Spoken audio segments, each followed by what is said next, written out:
A continuación, en la siguiente ponencia va a intervenir por parte del Ministerio de Fomento don Juan Miguel Sánchez García. Fue director general de Transporte Terrestre del Ministerio de Fomento en los años del año 99 al año 2010, durante 11 años.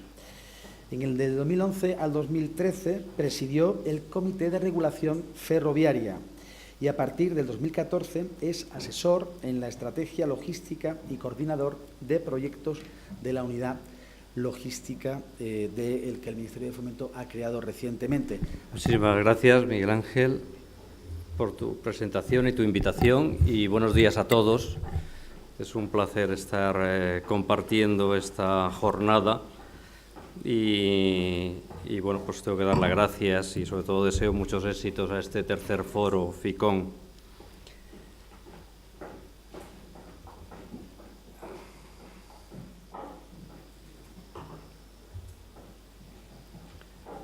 Bien, voy a tratar en primer lugar ceñirme a la logística. ¿Cuánto tiempo disponemos para ser realistas? Hasta las 12:40, hasta la 1:30. 1:30, perfecto. Voy a tratar de cumplir y demás. Bueno, el planteamiento y el discurso que le hemos oído al director general de Transportes de Extremadura es bastante omnicomprensivo y bastante integrado, y con lo cual permite ver una imagen de la política que está siguiendo Extremadura y que ha puesto en marcha en un contexto bastante detallado de la política del Ministerio de Fomento, de la política también de la Unión Europea y de la circunstancia a nivel mundial en la que se está produciendo el mercado, el comercio internacional y las variables que están surgiendo por ahí, pues como el Canal de Panamá o la evolución de los barcos de hasta 18.000 TEUs, etcétera, que por cierto no podrán atravesar el Canal de Panamá porque está dimensionado para menos, pero algunos puertos y algunas infraestructuras ya están preparadas o se están preparando para este tipo de barco. Quiero insistir en una idea que creo que es fundamental y es la diferenciación de determinados conceptos que a veces tendemos, lo hacemos todos, a ir utilizándolos como sinónimos. Transporte, intermodalidad, multimodalidad, logística, cadenas de suministro, son cosas que tienen su diferenciación, son cosas distintas, y por eso también nosotros en un momento dado, además de tener el PITBI, que es el plan del gobierno actual, antes era el PEIT, bueno, al final es el plan del Ministerio de Fomento en un determinado contexto de legislatura y de gobierno, pues además de eso pusimos en marcha, o el Ministerio, la ministra, para ser más concreto, decidió poner en marcha esta estrategia logística, y que fue presentada el año pasado, el 25 de noviembre, en Cádiz. La razón de ser de esto es, sobre todo, tratar de pensar en soluciones que tengan en cuenta a los clientes finales, a los productores, a los distribuidores. El papel tradicional del Ministerio de Fomento ha sido y es, y de momento no va a dejar de ser el que es, pues la dotación de infraestructuras para el país, infraestructuras, digamos, de interés general para el país, de interés estratégico en comunicación para la cohesión territorial, pero también de cara a Europa, pero también la ordenación de los mercados. La ordenación de los mercados de transporte terrestre, del transporte por carretera, del ferroviario, marítimo, aéreo, etcétera. Y queríamos integrar de una manera muy clara a aquellos que no han sido agentes habituales relacionados con el Ministerio de Fomento, que son los cargadores, que son los productores, que son distribuidores, que son operadores logísticos, etcétera.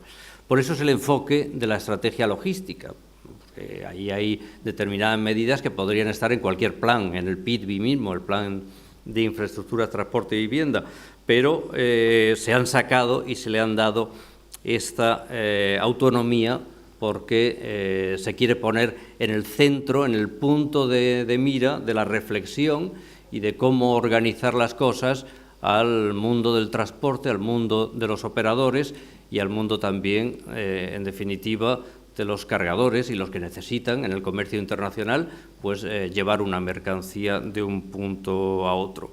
Eso es lo que nos interesa. ¿Por qué? Pues bueno, porque entre otras cosas las infraestructuras solas no sirven para nada.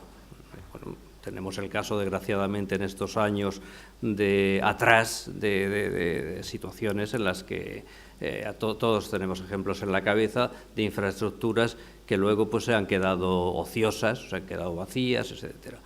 Es necesario, a la vez que se piensa en dotar de infraestructuras, porque precisamente hay un análisis de carencia o de cuellos de botella o de problemas que impiden que haya una relación de calidad en el transporte, pues a la vez también contar con todos aquellos que pueden hacer que esas infraestructuras sirvan para algo. Es decir, que el transporte ferroviario estamos ya cansados, sea el gobierno que sea el equipo que sea, pues de estar hablando de mejorar el transporte ferroviario. El transporte ferroviario tiene una serie de condiciones que sobre todo se refieren a la acumulación de carga, a la concentración de carga, que si no se dan, pues no permite tener líneas, no permite tener servicios estables, fiables, con frecuencia y con una viabilidad económica suficiente. Por lo tanto, hace falta aunar voluntades y buscar estrategias para que este tipo de voluntades de querer utilizar sistemas multimodales o sistemas intermodales a través de contenedores, cajas móviles, etcétera, y por la vía del uso de distintos modos, especialmente ferroviario y carretera, también marítimo, pues pueda llevarse a cabo. Si no, pues tendremos otra vez espacios vacíos, espacios bien pensantes, bien ideados, pero donde no se llenan porque no hay un conocimiento, no hay un conocimiento de los costes que eso conlleva, no hay una concentración para abaratar, y nosotros estamos pensando en cómo poner todo eso en marcha para abaratarlo. Bien, probablemente ya he dicho mucho de lo que iba a decir. En aras de ser más rápido, pues he ido dando pasos. Bueno, estamos en sintonía con las directivas y con las directrices de la Unión Europea. La Unión Europea y el marco de la Comisión establecen un crecimiento importante. En el último libro blanco de 2011 hablaban de un crecimiento de hasta un 80% en el tráfico de mercancías en toda la Unión Europea. Y eso pues lleva a que, vamos, con un marco de 2050, esto es importante también decirlo, en el marco actual de crisis recién pasada o saliendo, como cada uno quiera llamarlo, pero en este marco pues lógicamente no se está produciendo, pero en un marco a largo plazo como es el del libro blanco último, pues sí. Y por lo tanto este es el enfoque que le queremos dar. Otro, de manera más inmediata, de la Unión Europea, pues tanto el Reglamento 913 de 2010 para gestionar de una manera unificada los corredores ferroviarios de toda la Unión Europea, que coinciden con los otros corredores de infraestructuras, tanto el Mediterráneo como el Atlántico, para crear una ventanilla única y que puedan funcionar y facilitar el transporte de ferrocarril, como los dos reglamentos recientemente aprobados en diciembre de 2013 que establece lo que son los marcos financieros y de apoyo de las redes transeuropeas con este tipo de escenarios, ¿no?, hacia 2020, 2030, 2050, y los mecanismos financieros que se ponen en marcha, ¿no? Y que además, como ha dicho el director general, pues estamos en pleno proceso de uno de ellos. Precisamente a finales de febrero finaliza el plazo de presentación de proyectos para este tipo de ayudas, y además es una convocatoria plurianual, no solamente para proyectos inmediatos, sino proyectos de todo el periodo. Entonces, la mayor parte de esos casi 13.000 millones de euros, pues cerca de 8.000 son los que se van a dilucidar ahora en esta convocatoria, con lo cual es importante y estamos trabajando en ello. Estamos trabajando también dentro del cuarto paquete ferroviario, que va a tener su trascendencia y es importante, y se está negociando en la Unión Europea. Por lo tanto, el Ministerio de Fomento, y además en un diálogo también muy permanente con todas las comunidades autónomas y con los sectores, está implicado en un marco de referencia que no puede ser otro que el de la política de la Unión Europea. Como decía antes, la hoja de ruta pues, está dentro del plan de infraestructura, transporte y vivienda, no puede ser de otra manera.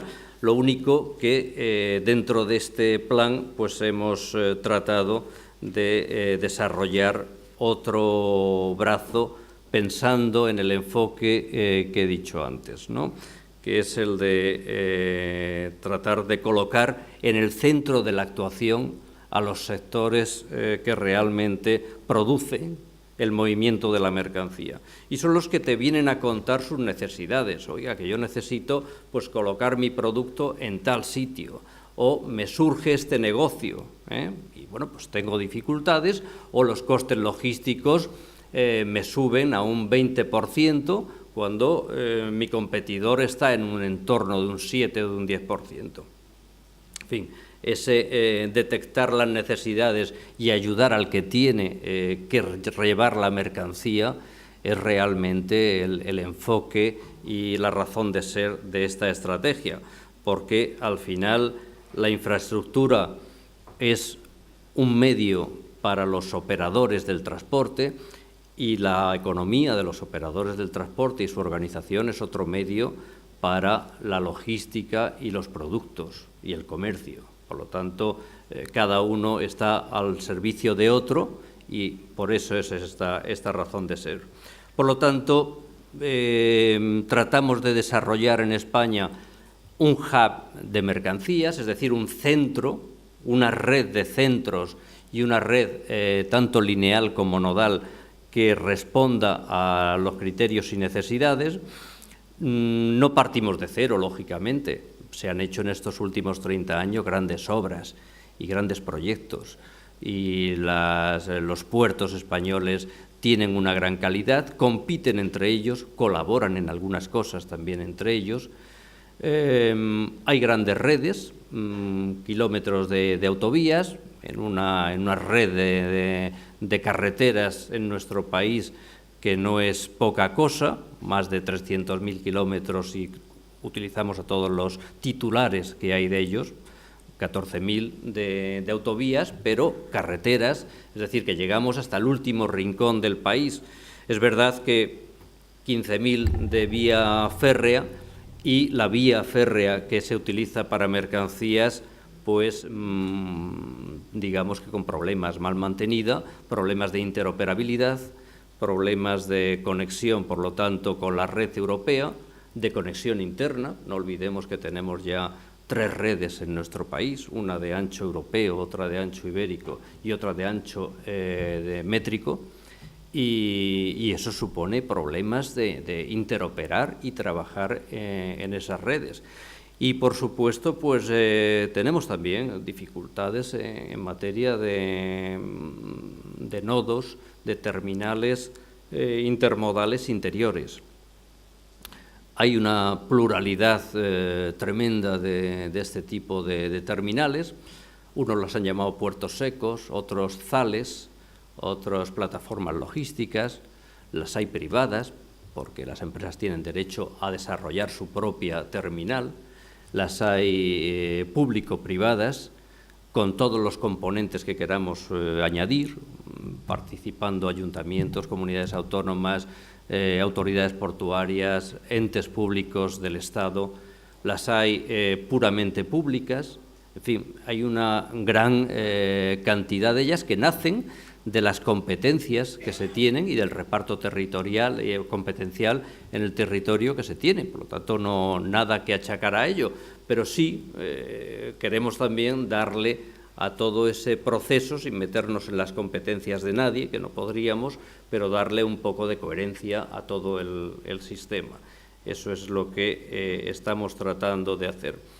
Entre los objetivos, pues bueno, pues tenemos unas medidas que tienen un carácter pensado en la regulación, el control, la supervisión, otras que están pensando en la gestión y prestación de servicios y algunas también en las actuaciones inversoras.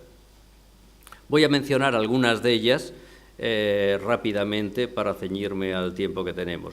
Una primera, por supuesto, era la organizativa. Montar una unidad logística en el Ministerio de Fomento, cosa que se hizo en febrero de este año. Yo me incorporé en enero, venía, como ha relatado antes el director general, de otras funciones y me incorporé a esta unidad y bueno, pues me hice responsable de algunos proyectos de terminales intermodales y logísticas, pero se está trabajando en muchos proyectos a la vez. El desarrollo normativo de la logística, bueno, estamos trabajando junto con los sectores, junto a aquello que llamamos el Foro de la Logística, donde están todos los sectores, todos los agentes implicados, para tratar de diagnosticar cuáles son los problemas, las lacras, los solapamientos o falta de coordinación normativa que puede haber dentro de nuestro ordenamiento para tratar de mejorar todo aquello que es legislación intermodal, legislación modal o legislación también dedicada a la logística.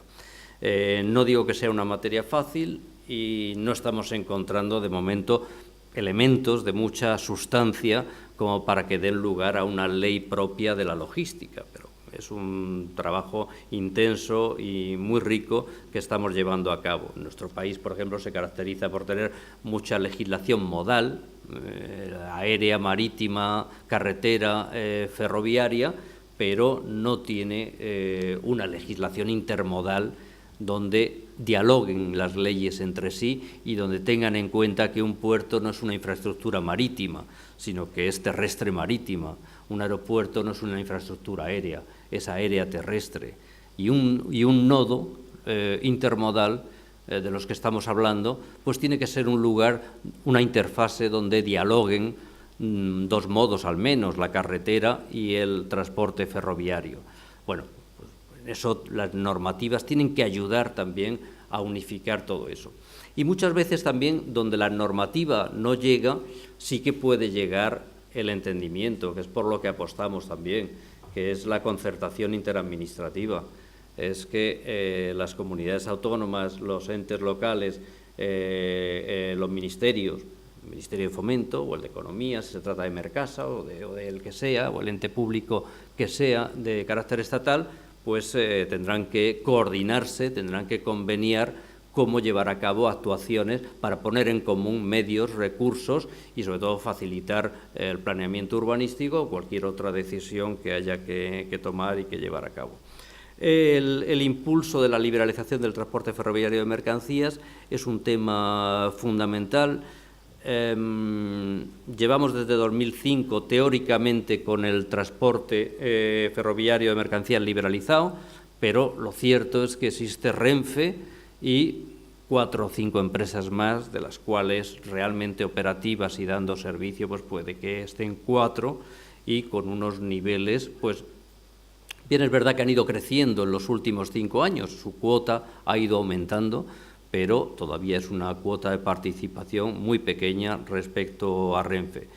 Se ha hecho ya una modificación organizativa de Renfe que permite que no haya tanta visión de que Renfe es un monopolio, otra vez más, pero bueno, pues sigue siendo necesario dar algunos pasos. Yo creo que, y así lo apuntamos también en nuestros trabajos, que la próxima modificación, da igual el Gobierno, no sé si se hará en esta legislatura, en la siguiente y demás, pero la ley del sector ferroviario tiene que modificarse, entre otras cosas porque hay que incorporar una directiva aprobada en 2012, la Directiva del Espacio Ferroviario Único Europeo, y por lo tanto eso es una oportunidad también para dar un paso más en el estadio de liberalización del transporte ferroviario de mercancías.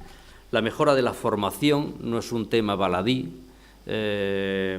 Estamos apostando por introducir cada vez más, y en esto estamos trabajando con el Ministerio de Educación y junto con universidades, centros privados, en que se llegue pues, a tener grados de transporte y de logística, en que la presencia de los másteres como finalización de un periodo de especialización, posgrado, pues también se imponga, y en el sector del transporte, de la formación profesional, el transporte y la logística vayan encaminándose para encontrar más un lugar que dé lugar a profesionales formados en lo que las empresas del sector demandan. Se llamen operadores logísticos, transitarios, empresas de transporte o empresas ferroviarias, etcétera, etcétera.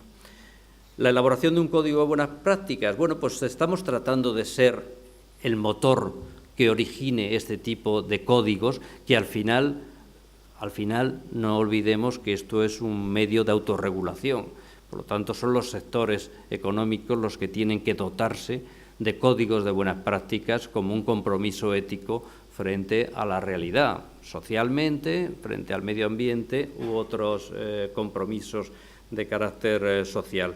Pero estamos tratando de facilitarlo, creando medios de grupos de trabajo, foros, y ya tenemos preparados unos borradores que se están trabajando junto con los sectores. La ventanilla única es otro elemento fundamental, y es por lo que estoy diciendo que cuando hablamos de infraestructuras es importante, es una parte fundamental de la política de transportes, pero esa es las infraestructuras y sus relaciones con los usuarios de la infraestructura.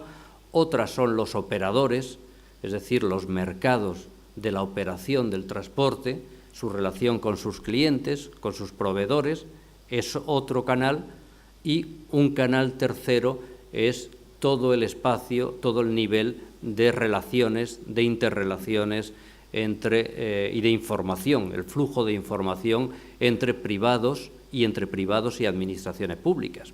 Aquel que llega a un puerto o aquel que llega a un puerto seco o a un nodo intermodal de carácter internacional, pues puede que llegue con un contenedor precintado, que tenga que pasar unas inspecciones de aduanas, que tenga que pasar unas inspecciones fitosanitarias o de cualquier otro tipo, de seguridad, etcétera, y por lo tanto tiene que haber, o facilita todo mucho en tiempo, el que los operadores puedan comunicar a una plataforma de información aquello que traen, cuál es la mercancía, para que no tengan que repetirse los formularios con unos y con otros y se pierda un tiempo innecesario.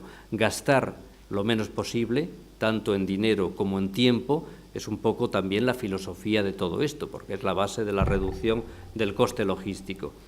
También está bastante avanzado ya un proyecto. Yo creo que además el puerto de Sines, que has mencionado bastante, pues tiene ya algún tipo de proyecto en marcha, si no recuerdo mal, pues desarrollado por Indra, y luego pues hay otros proyectos en puertos como Valencia y Barcelona. Estamos tratando de que esa experiencia portuaria la traslademos también a terminales del interior, para que estas terminales puedan tener una plataforma de comunicación entre los operadores, todos los que forman parte del comercio, de la operación, y también las administraciones fiscales, aduaneras o de otro tipo de inspecciones. El Observatorio del Transporte y la Logística pues es un elemento fundamental, porque la información para nosotros es fundamental, y por lo tanto estamos tratando de manejar todo esto que también las empresas tratan ahora. Ahora está muy de moda el Big Data, el decir qué sabemos, qué conocemos, qué tenemos.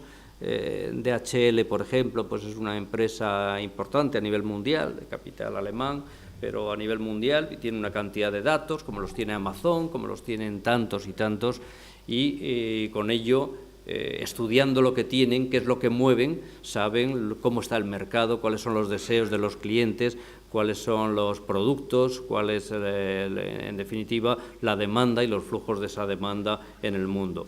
Nosotros también estamos haciendo un poco ese trabajo. ¿Qué sabemos? ¿Qué conocemos? ¿Qué información tenemos a través de AENA, de ADIF, de Renfe, de las direcciones generales, ¿no? Y unificándolo para tener un observatorio que a su vez incorpore no solo temas de infraestructura, es decir, dotación de infraestructura que se tiene, lineal o nodal, sino también servicios que existen, servicios que se dan y, por supuesto, cuestiones relacionadas con la logística que hoy día pues tienen menor conocimiento o no están bien situados en ninguna administración pública. Por lo tanto, cuesta más encontrar fuentes fiables y fuentes que continúen con la tarea. En cuanto al programa de gestión y prestación de servicios, estamos abordando varios proyectos. Algunos se refieren a las capacidades de carga del transporte por carretera. Este lo está llevando más en concreto la Dirección General de Transporte Terrestre del Ministerio junto a la Dirección General de Tráfico, igual que el de calendarios de restricciones al transporte de mercancías por carretera. Tenemos un proyecto importante para establecer autopistas ferroviarias en nuestro país. Quedan todavía decisiones importantes. Autopistas ferroviarias, igual que las autopistas marítimas, se trata de dar la oportunidad de que determinados semirremolques, determinados sobre todo al servicio del transporte por carretera, puedan optar, porque así les viene bien, y de hecho este tipo de autopistas están funcionando bien tanto en marítimo como en terrestre. Por ejemplo, la que hay entre Le Boulou y Luxemburgo está funcionando bien, porque los transportes por carretera creen que es una opción importante y que es una opción para sus clientes y para ellos económica, y por lo tanto permite unificar, montar ahí el semirremolque y unificar las ventajas de la carretera y del ferrocarril. En nuestro país, ¿dónde lo podríamos poner? ¿Con qué tecnología? ¿Cómo se puede esto implantar? ¿En qué nodos logísticos? Bueno, pues hace falta otra vez más trabajar con los sectores. Esto no es cuestión de decir vamos a poner una terminal es costosa, depende en términos de que la comparemos, es más o menos costosa, pero lo importante es que al día siguiente haya gente interesada y allí pueda haber servicios, ¿no? No se trata solamente de poner una subvención que acabada la subvención se acabe el servicio o que allí no haya nadie que la utilice porque no se haya dado a conocer, porque la necesidad no exista o porque no se haya llegado a concentrar la suficiente masa en todo ello.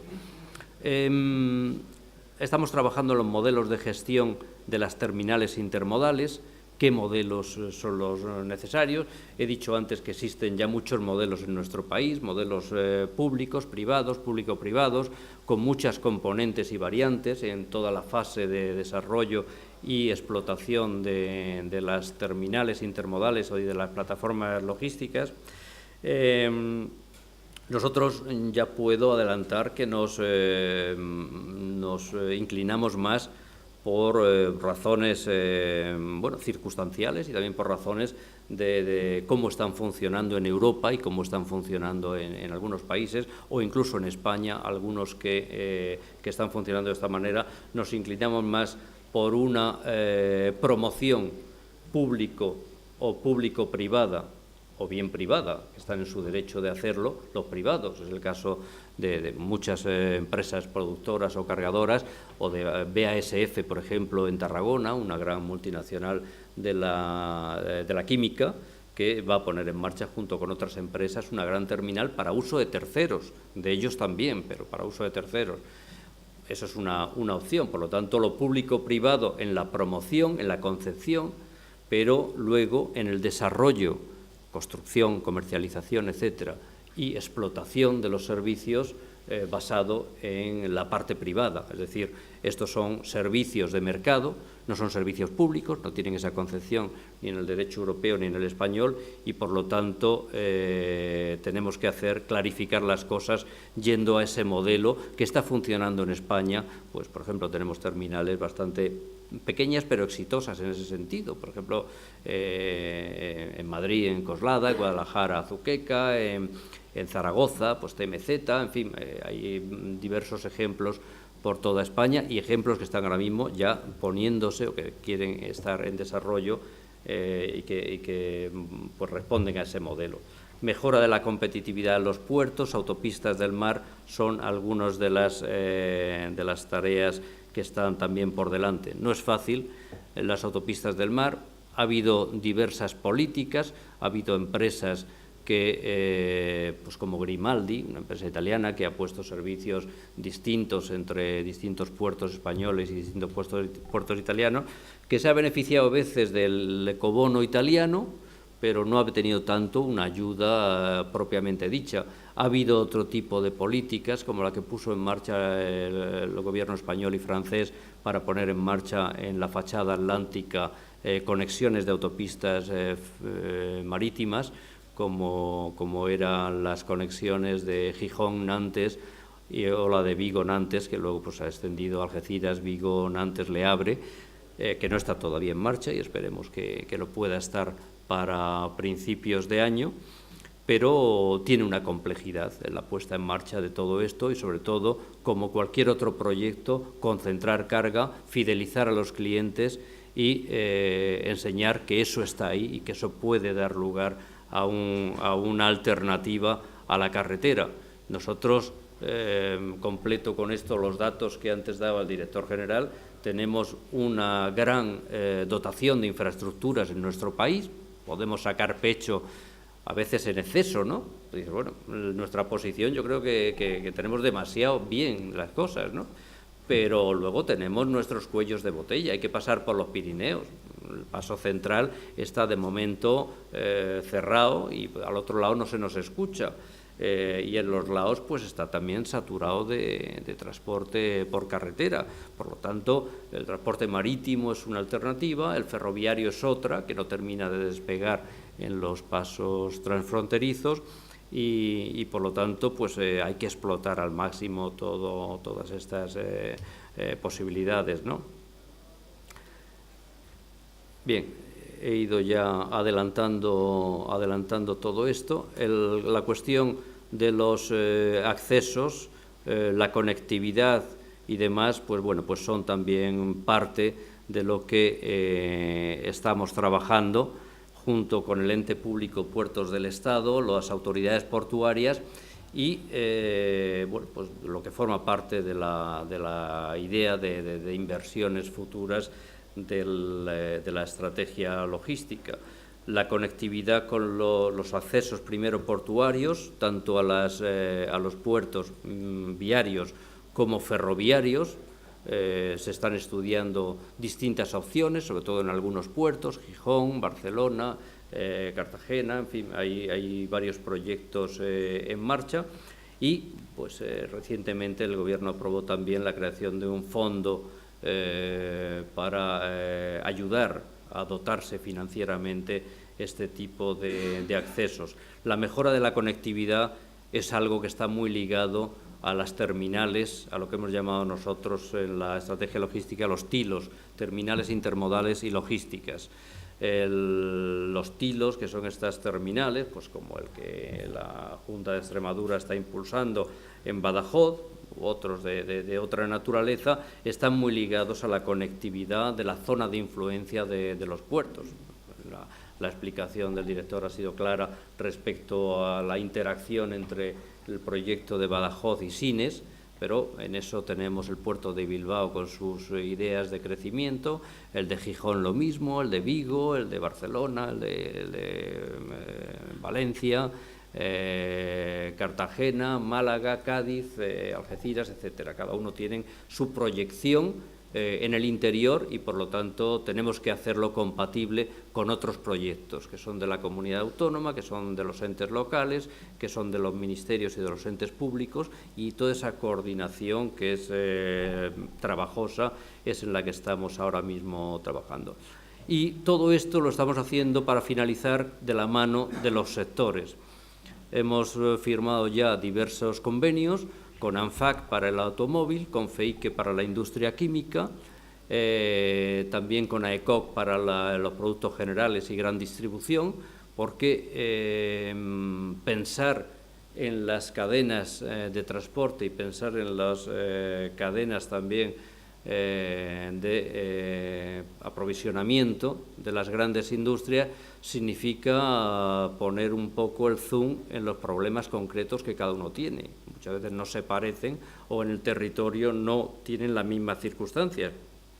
Por ejemplo, en esta fotografía vemos algunos de los contenedores para mercancías peligrosas, que además de empresas que trabajan igual en la intermodalidad en la carretera y en el ferrocarril, y las mercancías peligrosas tienen grandes problemas también para desarrollarse en terminales y en plataformas logísticas, sobre todo cuando están muy cercanas a los núcleos urbanos. Por lo tanto, hay que estar muy encima de ello y trabajar con los sectores para conocer su preocupación, sus necesidades, sus cuellos de botella y sus normativas generales. En fin, no me voy a entretener más.